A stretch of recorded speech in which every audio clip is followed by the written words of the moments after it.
पास्काच्या सतोळ्यांतलो बेरेस्तार. Luca प्रमाणे जेजू क्रिस्ताचे शुभ वर्तमान. अध्याय 24 वळी 35 ते 48.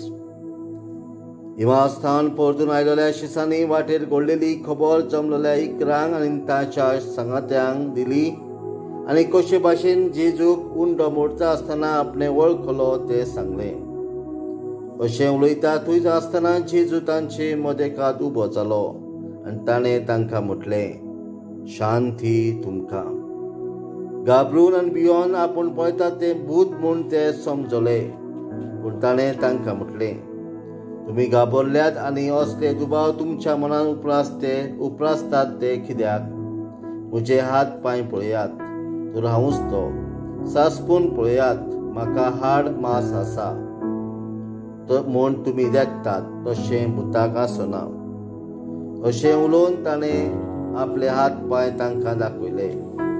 खुशालकायेच्या नादार ते धरूय दुबावतालीं आनी इतली थटाकतली देखून ताणें विचारलें, तुमचे कडेन हांगा कितें तरी खावंक आसा?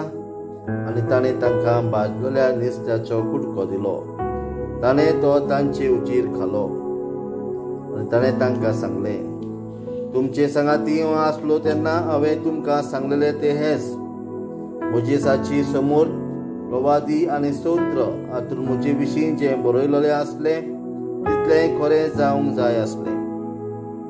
मागीर शास्त्रां समजून ताणें तांची मत उक्ती केली आनी तांकां म्हटलें, बरयलेलें आसा तें अशें, क्रिस्तान कर्स मरण सोंसूंक जाय, तिसऱ्या दिसा तो मेल्ल्यांतलो पुनर्जीवन जावंक जाय आनी जेरुजलेमांतल्यान सुरू करून ताच्या नांवान जिवीत बदलप आनी पातकांचे भक्षणे सगळ्या परजांक परगट जावंक जाय.